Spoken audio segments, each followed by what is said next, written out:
अस्सलाम वालेकुम। इश्तियाक हैदर बात कर रहा हूँ, department of mathematics, Shadab girls college. आज हम शुरू करने जा रहे हैं मैकेनिक्स का लेक्चर नंबर 26। तो चैप्टर नंबर 7 हमने स्टार्ट किया हुआ है, curvilinear coordinate system. Previous lectures में हम कर्वीलीनियर कोऑर्डिनेट सिस्टम का इंट्रोडक्शन पढ़ रहे थे। आज हम मज़ीद कर्वीलीनियर कोऑर्डिनेट सिस्टम्स के रिलेटेड कुछ डेफिनेशंस पढ़ेंगे। तो आइए देखिएगा। आज के लिए जो हमारी डेफिनेशन है वो है स्केल फैक्टर्स। स्केल फैक्टर्स क्या होते हैं? The quantities H1, H2, H3 are called scale factors. जी, तो प्रीवियस लेक्चर में जब हम पढ़ रहे थे यूनिट फैक्टर्स को, तो वहाँ पे हमने मैग्नीट्यूड को H1, H2 और H3 के साथ रिप्रेजेंट किया था। U1 के लिए जो मैग्नीट्यूड था उसे हमने H1 के साथ रिप्रेजेंट किया। इसी तरह से U2 के लिए जो मैग्नीट्यूड था उसे H2 के साथ, और U3 के लिए हमने मैग्नीट्यूड को H3 के साथ रिप्रेजेंट किया था। तो H1 और H2 और H3 को फिर क्या कहते हैं? इनको कहते हैं स्केल फैक्टर्स। ठीक हो गया। नेक्स्ट डेफिनेशन है जी, normal to the ordinate surfaces.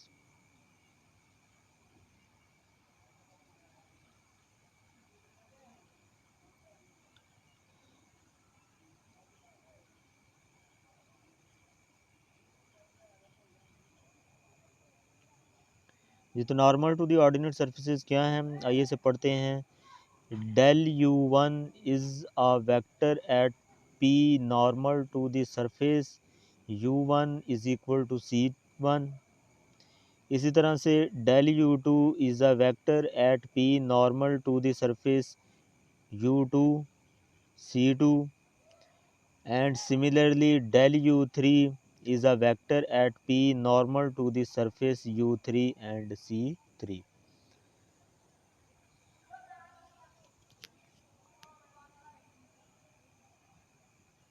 जी, तो ये थे normals del U1, del U2 and del U3।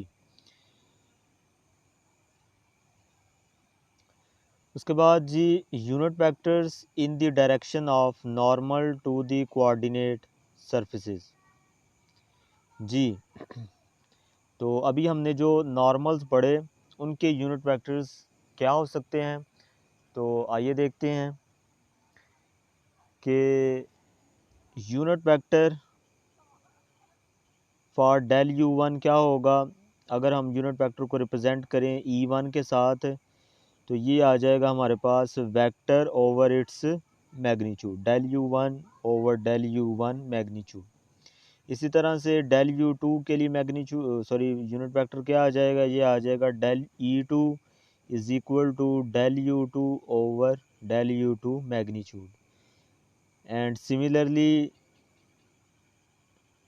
Del U3 के लिए हमारे पास यूनिट वेक्टर क्या आ जाएगा? E3 is equal to del U3 over del U3 magnitude at P और normal to the surfaces U1 is equal to C1, U2 is equal to C2 and U3 is equal to C3 respectively.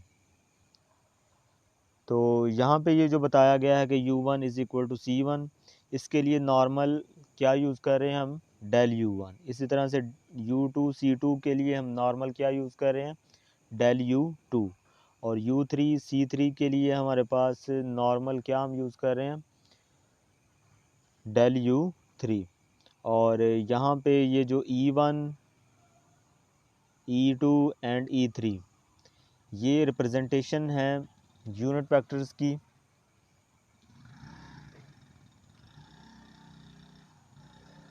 उसके बाद जी, cylindrical polar coordinates ये पढ़ते हैं।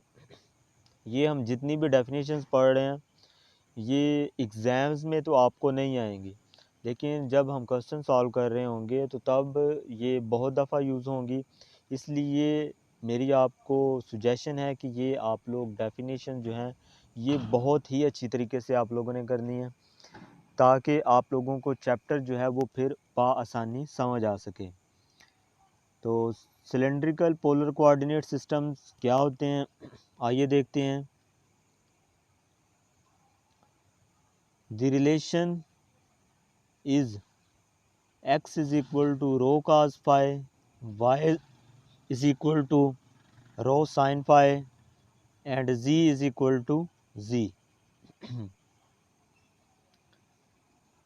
और रो की क्या value होती है, that is x square plus y square square root, और फाई की क्या वैल्यू होती है, tan inverse y over x and z is equal to z, where rho phi z are cylindrical coordinates.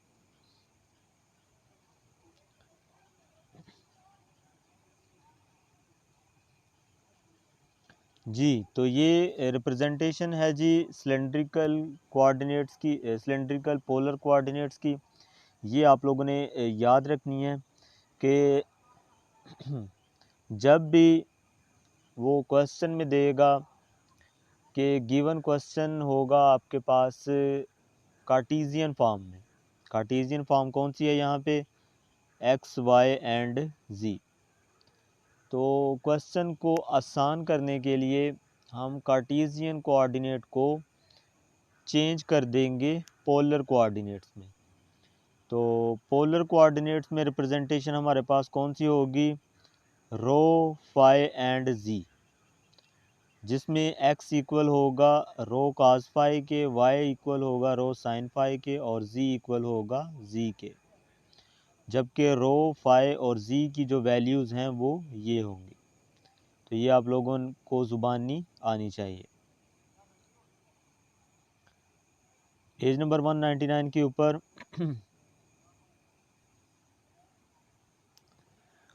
Row is equal to C1, phi is equal to C2 and z is equal to C3, where C1, C2, C3 are constant coordinate surfaces।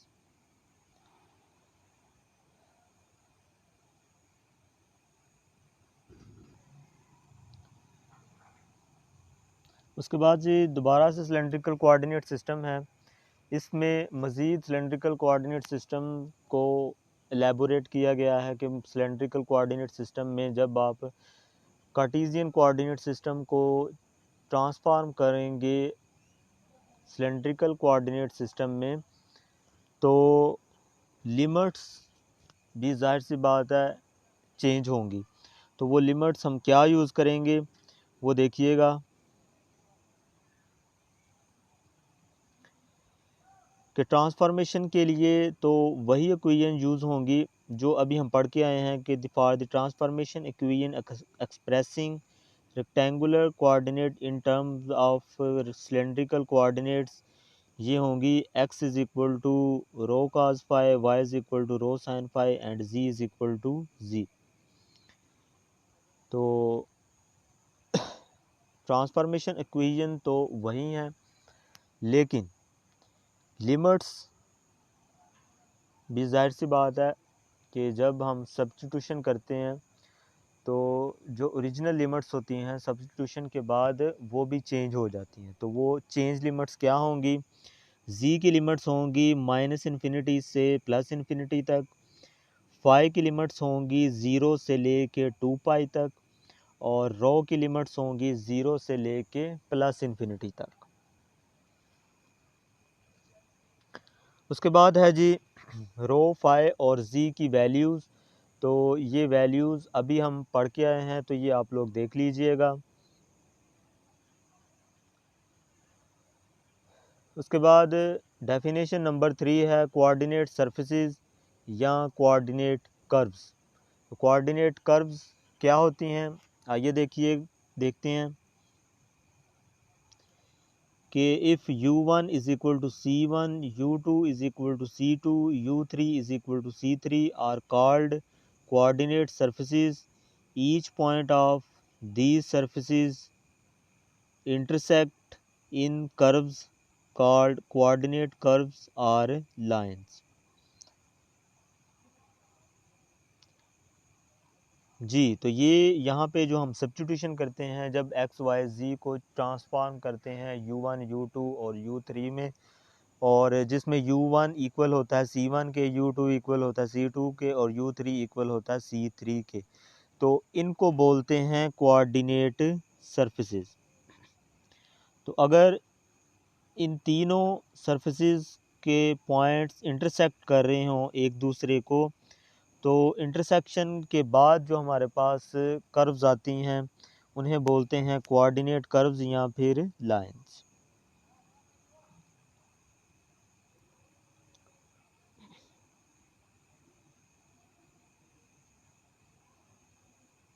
उसके बाद जी definition number 4 है unit vectors in cylindrical coordinate system.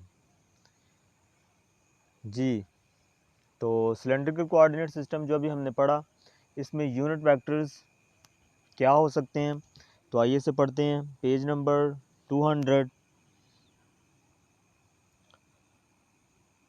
तो इसमें जो unit vector होगा u1 का, उसको आप लोगों को पता है कि रिप्रेजेंट करते हैं e1 के साथ, और वो इक्वल होगा e1 cap is equal to cos phi i plus sin phi j। इसी तरह से u2 के अलोंग जो यूनिट वेक्टर होगा उसको रिप्रेजेंट करेंगे e2 के साथ, और वो इक्वल होगा e2 cap is equal to minus sin phi i plus cos phi j। And similarly e3 cap is equal to k cap. और अगर हम इन यूनिट वेक्टर्स को e1, e2 और e3 को रिप्रेजेंट करना चाहें मैट्रिक्स फॉर्म में, तो किस तरह से मैट्रिक्स फॉर्म में हम इसको रिप्रेजेंट करेंगे, तो ये आपको स्क्रीन पर नज़र आ रहा है। इसको हम रिप्रेजेंट करेंगे e1, e2, e3 cap matrix is equal to cos phi, sin phi and 0, and minus sin phi, cos phi 0, 0, 0, 1, और साथ में उनके आ जाएंगे unit vectors i, j, k। ये उसी तरह से रिप्रेजेंटेशन है जैसे आप लोग क्रैमर रूल पढ़ते हैं या इन्वर्स मेथड पढ़ते हैं मैट्रिक्स को सॉल्व करने के लिए। तो ये रिप्रेजेंटेशन जो है ये उसी तरह से की गई है।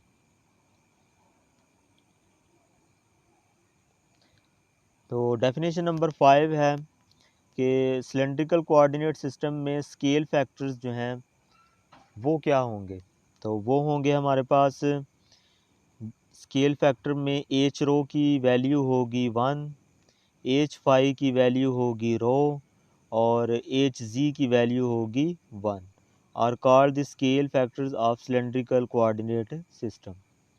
तो ये तीन स्केल फैक्टर्स जो हैं ये भी आप लोगों को ज़ुबानी याद होने चाहिए कि ये स्केल फैक्टर किसके लिए हैं और कहाँ यूज़ करने हैं। तो ये जो स्केल फैक्टर्स हैं ये हैं सिलेंड्रिकल कोऑर्डिनेट सिस्टम के लिए, जिसमें एच रो की वैल्यू है 1, एच फाई की वैल्यू रो और एच जी की वैल्यू है 1। तो उम्मीद है कि आपको यहाँ तक इस चैप्टर की अच्छी से समझ आ रही है। मैं दोबारा आपसे कहता हूँ कि ये जो डेफिनेशंस हैं ये आप लोग साथ साथ प्रिपेयर करते जाएं, ये आपको नेक्स्ट चैप्टर में बहुत फ़ायदा देगी। अपना बहुत सारा ख्याल रखिएगा, दुआओं में याद रखिएगा। अल्लाह हाफिज़।